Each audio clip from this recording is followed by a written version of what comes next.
I am Theo from Team Bulgaria.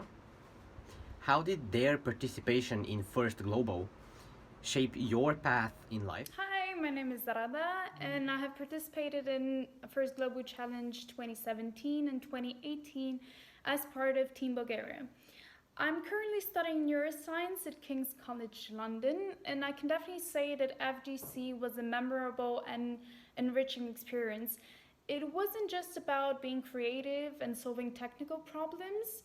We had to work together in a team, cooperate with other teams, share our ideas, give arguments, discuss in order to rise to the challenges.